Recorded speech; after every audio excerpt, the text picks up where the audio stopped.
ఈరోజు మనము కొన్ని మాటలు ధ్యానం చేసుకుందాం. దశలోనిలో రాసిన భద్రపత్రిక 5:15 ఒకసారి మనము పరిశీలన చేసుకునే ఎడల 5:15లోని మీరు ఒకని ఎడల ఒకడు మనుషులందరి ఎడలను ఎల్లప్పుడూ మేలైన దానిని అనుసరించి నడుచుకునుడి, ఎల్లప్పుడూ సంతోషముగా ఉండుడి, ఎడతెగక ప్రార్థన చేయుడి. మేలైనది ఈ భూమి మీద ఏంటయ్యా అంటే వాక్యమే మేలైనది. మేలుకరమైనటువంటి అంశము మనుషులలో మనం ఎక్కడా చూసి ఉండలేము. మనుషులందరూ కూడా కీడును కలిగించేవాళ్ళు, విశ్వాసము లేనటువంటి మానవ జాతి సమూహము. అందుకనే మేలుకరమైనది ఈ లోకములో పరలోకములో ఏదైనా ఉన్నది అంటే అది కేవలం దేవుని వాక్యమే, దేవుని మార్గము, దేవుని యొక్క రక్షణ మేలుకరమైనది. ఎల్లప్పుడూ మేలైన దానిని అనుసరించి నడుచుకునుడి.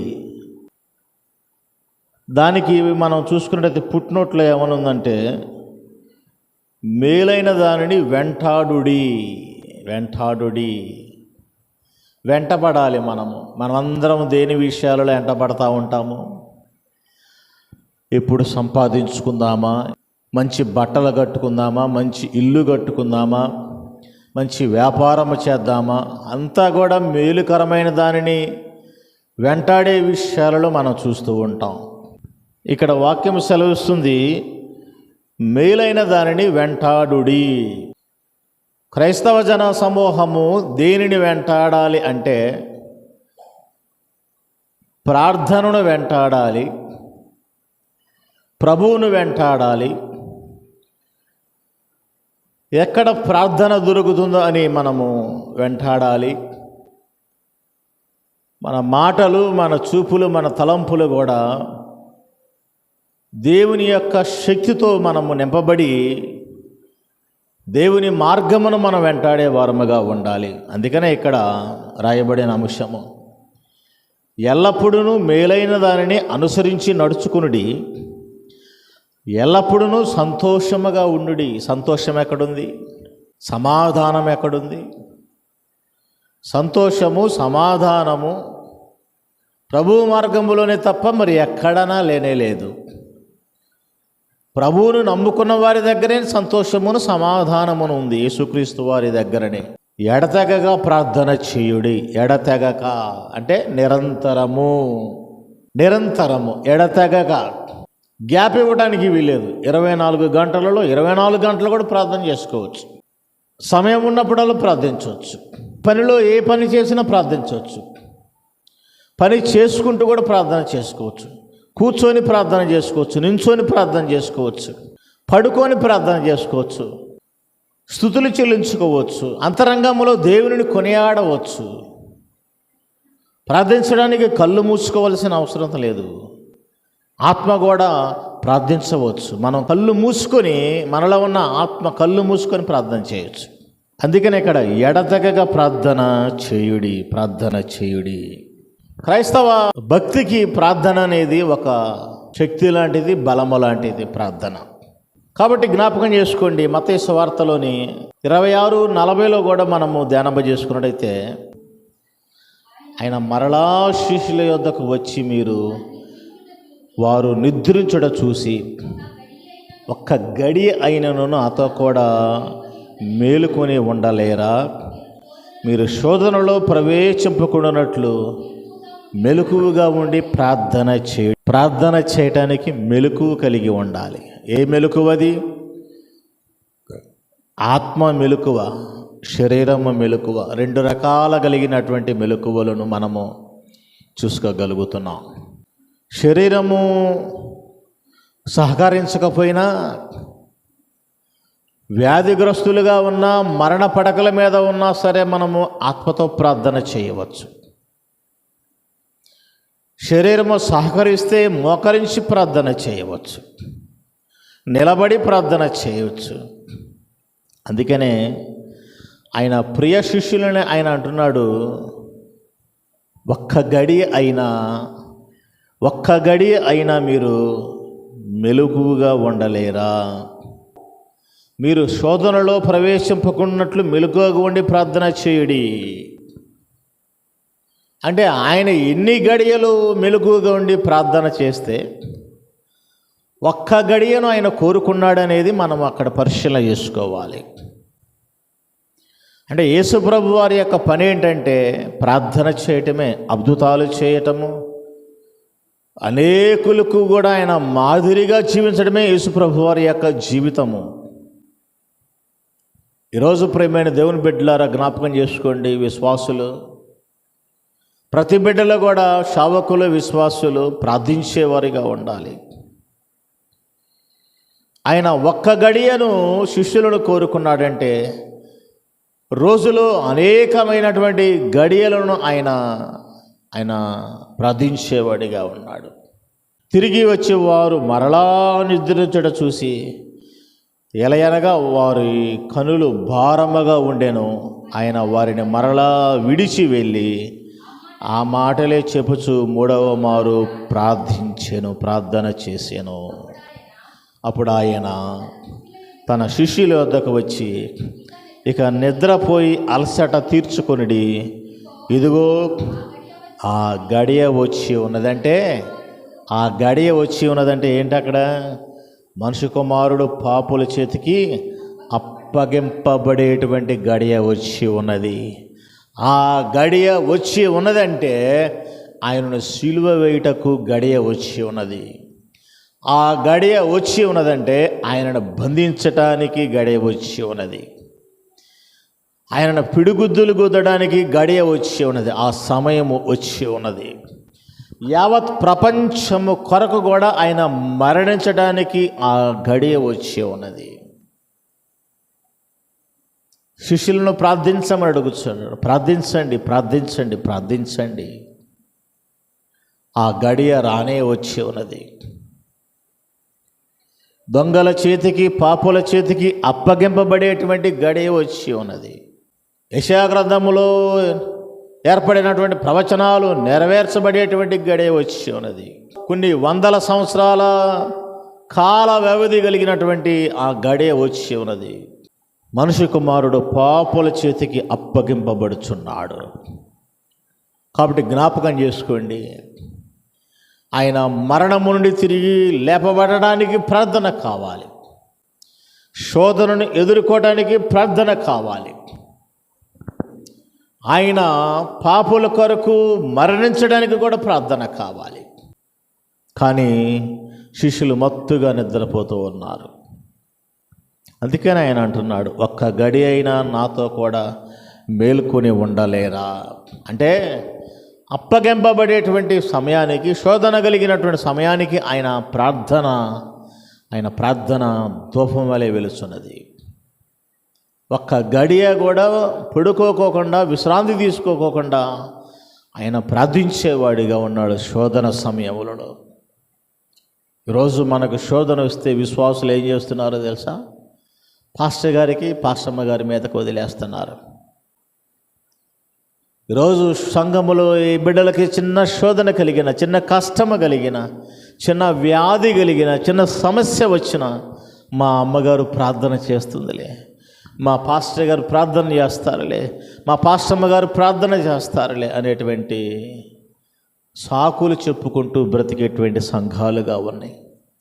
కారణం ఏంటంటే ఒక్క గడియ కూడా ప్రార్థించేటువంటి సత్తా లేనటువంటి జనసమూహము, కొద్ది నిమిషాలు కూడా ప్రార్థన చేయలేనటువంటి అసమర్థత కలిగినటువంటి బ్రతుకులు ఈరోజు మనలో మనం చూసుకోవాల్సిన అవసరత ఎంతో ఉంది. కాబట్టి దశలోనికలు రాసినటువంటి మొదటి పత్రికలోని మనము 5:1 కూడా మనం చూసుకున్నట్టయితే, సహోదరులారా, ఆ కాలమును గూర్చి, ఆ సమయమును గూర్చి మీకు రాయనక్కరలేదు. రాత్రి వేళ దొంగ ఎలా వచ్చును అలాగని ప్రభు దినము వచ్చునని మీకు బహుగా తెలియను అని వాక్యం సెలవిస్తుంది.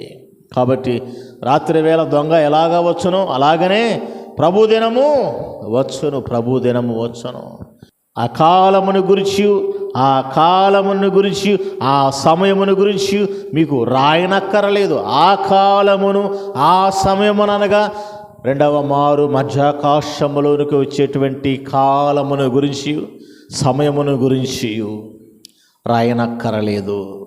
రాత్రి వేళ దొంగ ఎలాగా వచ్చును అలాగనే ప్రభుదినము వచ్చునని మీకు బహుగా తెలియను. ప్రభుదినము వచ్చునని మనకు తెలుసు. మనందరం కూడా ఇప్పుడు ఆ గడియలోనే ఉన్నాము. ప్రభుదినము వచ్చే గడియలో ఉన్నాము. ఇప్పుడు మనమందరము కూడా ప్రభు రాకడ కొరకు ఎదురు చూసే గడియలో ఉన్నాము. ప్రభువుతో సహవాసము చేయడానికి గడియలో ఉన్నాము. మధ్యాకాశములకు కొనియాడిపోయే గడియలో ఉన్నాము. పెండ్లి కుమారుల విందులోనికి మనము గడిపే గడియలోనికి మనం ఉన్నాము. ఆకలి దప్పిక లేని గడియలోనికి మనం వెళ్ళేటువంటి సమయంలో ఉన్నాము. మనము ఆయన మన కొరకు నివాస స్థలములను ఏర్పాటు చేసినటువంటి ఆ నివాసములోనికి వెళ్ళేటువంటి గడియలలో మనం ఎదురు చూస్తూ ఉన్నాం. ఎప్పుడు ఆయన వస్తాడా, ఆయన ఎప్పుడు రాకడ మనకు సంభవిస్తుంది అని మనం ఎదురు చూస్తూ ఉంటున్నాం. సిద్ధపాటు కలిగిన కన్యకల వలె 10 మంది సిద్ధపాటు కలిగిన కన్యకలు, వాళ్ళు 5గురు ఏ రకంగా అయితే నూనెయు దివిటీలు కలిగి ఆ కుమారుడి కొరకు, పెండ్లి కుమారుడి కొరకు ఎదురు చూస్తూ ఉన్నారు. మనం కూడా అలాంటి గడియలో మనం ఉన్నాం. ఇదే అనుకూలమైన సమయము, ఇదే రక్షణ దినము. రేపు నీది కాదు. బుడగలాంటి జీవితము, ఆవిరి లాంటి బ్రతుకులు, గడ్డి పువ్వు లాంటి జీవితము. కానీ శాశ్వత కాలము దేవుని వాక్యము నిలుచునని వాక్యము సెలవిస్తుంది. పేతురు రాసిన మొదటి పత్రికలు అదే కదా రాయబడి ఉంది. సర్వశరీరులు గడ్డిని పోలిన వారందమంతయు గడ్డి పువ్వులే ఉంది. గడ్డి ఎండును, పువ్వు రాలును, అయితే దేవుని వాక్యము ఎల్లప్పుడూ నిలుచును. నువ్వు దేవుని నమ్ముకుంటే నువ్వు ఎల్లప్పుడూ నిలిచేటువంటి గడియలోనికి నువ్వు ఉంటావు. ఆకలి దప్పికలు లేని గడియలోనికి మనం వెళ్ళే వరముగా ఉంటాం. ఆకలి దప్పిక లేని రాజ్యానికి మనం వెళ్ళే వరముగా ఉంటాం. ఆ గడియ కొరకు మనం ఎదురు చూడాలి. ఇటలీ పట్టణం అనబడినటువంటి పటాలంలో శతాధిపతి అయినటువంటి కొర్నేలు మరి అనేకమైనటువంటి దినముల నుండి ప్రార్థిస్తూ ఉన్నప్పుడు ఆ ప్రార్థన ధూపం వలె దేవుడి దగ్గరికి వెళ్ళి పేతురుతో మాట్లాడుచున్నది. పేతురు, ఫలానా ప్రాంతంలో ఫలానా వ్యక్తి ఉన్నాడు, అక్కడికి వెళ్ళి నువ్వు విన్నవాటిని కన్నవాటిని తెలియపరచమని దేవుడు సెలవిస్తూ ఉన్నాడు. అంటే కొర్నేలు చేసినటువంటి ప్రార్థన పేతురు దగ్గరకు పోలేదు, కానీ కొర్నేలు చేసినటువంటి ప్రార్థన ప్రభువు దగ్గరికి వెళ్ళింది. ప్రభువు దగ్గర నుండి దూతల దగ్గరకు వచ్చినవి, దూతల దగ్గర నుండి పేతురు దగ్గరకు వచ్చినవి, పేతురు దగ్గర నుండి దర్శన రూపంలో పేతురు తెలుసుకుని ఉన్నాడు. ఆ తర్వాత పేతురు బయలుదేరి కొర్నేలు గృహానికి వెళ్తూ ఉన్నాడు.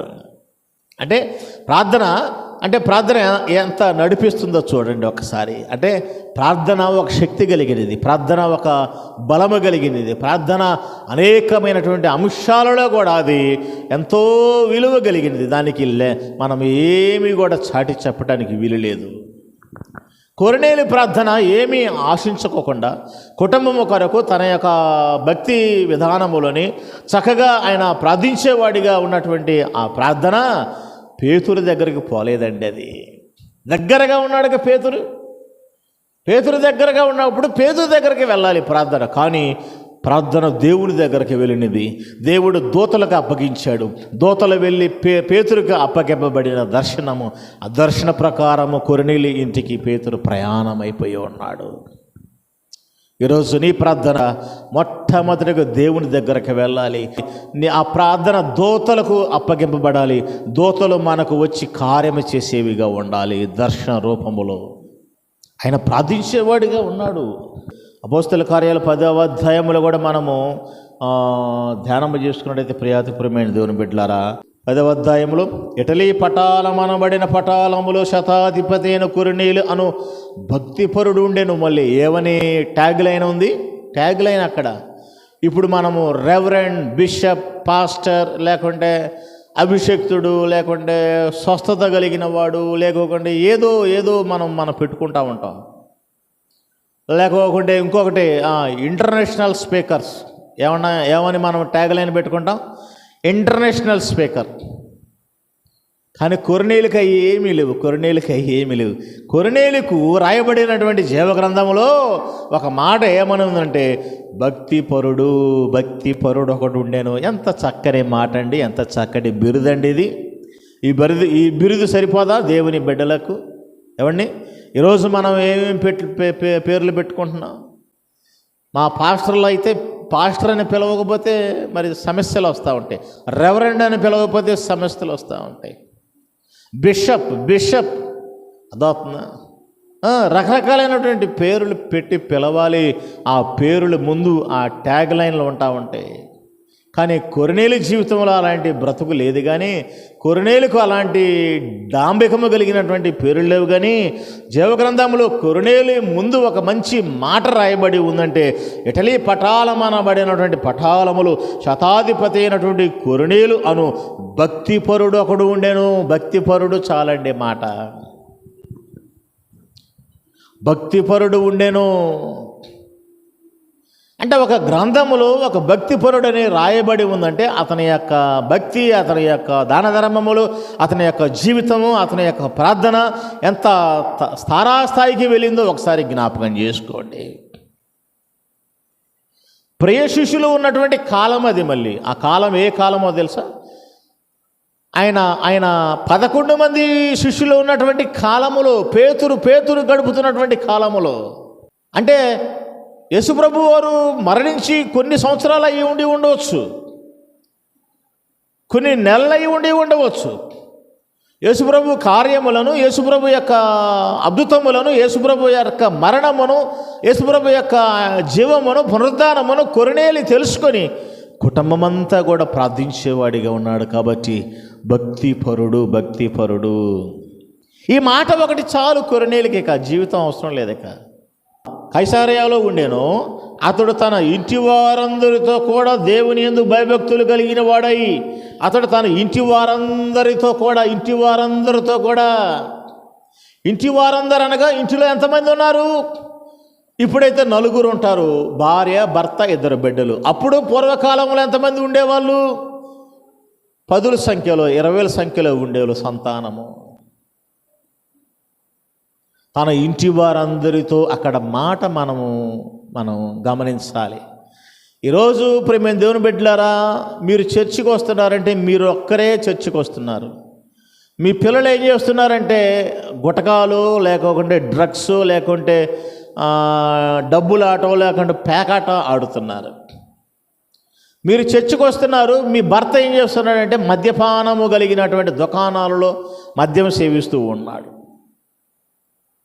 అదాత్మ ఒక్కళ్ళే వస్తున్నారు మందిరానికి, ఒక్కళ్ళే వస్తున్నారు. వచ్చిన వాళ్ళు కూడా సరైన భక్తి పరులుగా ఉండకోకుండా ఆదివారం ముసుగు వేసుకున్నంతవరకే భక్తి, ముసుగు తీసిన తర్వాత అంతా కూడా సాతాను యొక్క శక్తి కలిగిన వారిగా ఉంటున్నారు.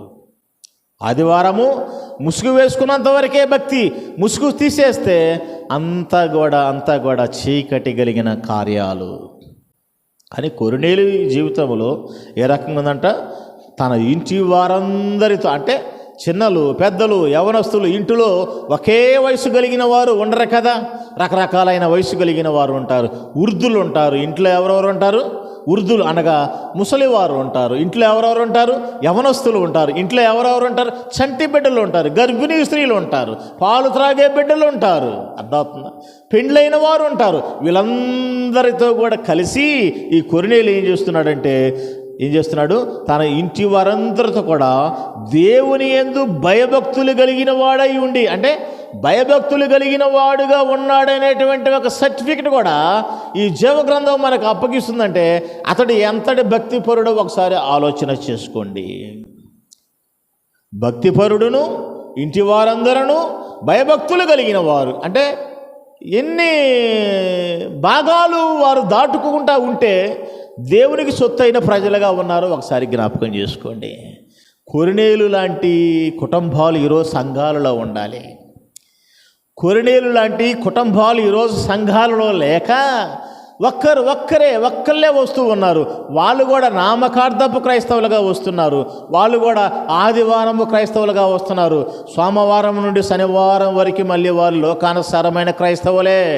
ఆదివారం కూడా ఒక్క పూట క్రైస్తవులే. మళ్ళీ నిండు రోజులు 24 గంటలు క్రైస్తవులు కాదు వీళ్ళు. ఆదివారం నాడు 24 గంటలు క్రైస్తవులు కాదు. అర్థమవుతుందా?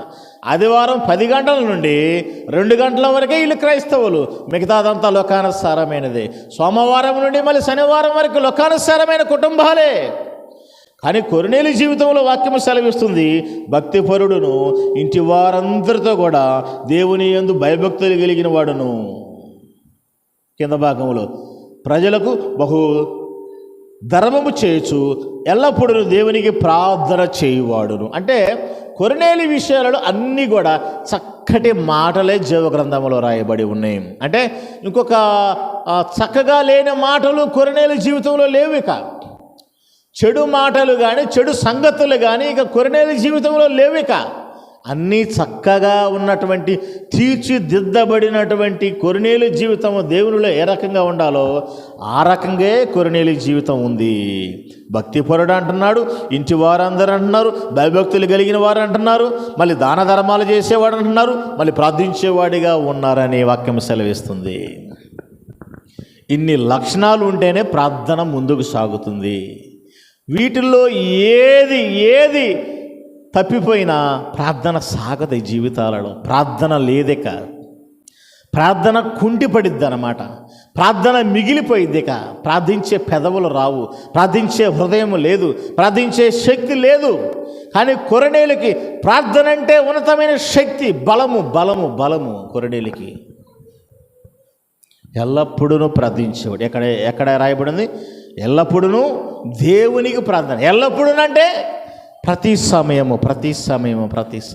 ఓ ప్రియమైన దేవుని బిడ్డలారా, ఈరోజు మనము ఎంత సమయం వ్యర్థం చేసుకుంటున్నాం, ఎంత సమయాన్ని మనము కాలయాపన చేసుకుంటున్నాం, ఎంత సమయాన్ని మనము వృధాగా పోగొట్టుకుంటున్నాం. కానీ కొర్నేలి అయితే ఎల్లప్పుడూ ప్రార్థించేవాడిగా ఉన్నాడు, భక్తిపరుడుగా ఉన్నాడు. ఇంటి వారందరూ కలిసి ప్రార్థించుకుంటున్నారు. ఈరోజు నువ్వు ఇంట్లో ప్రార్థన చేస్తే మీ యజమానుడు ప్రార్థన చేయడు. ఈరోజు నువ్వు ఇంట్లో ప్రార్థన చేస్తే నీ కుమారులు ప్రార్థన చేయరు. ఈరోజు నువ్వు ఇంట్లో ప్రార్థన చేస్తే నీ కోడళ్ళు ప్రార్థన చేయరు. ఈరోజు నువ్వు ఇంట్లో ప్రార్థనగా మోకరిస్తే నీతో సహకరించే వాళ్ళు ఎవ్వరూ లేరు.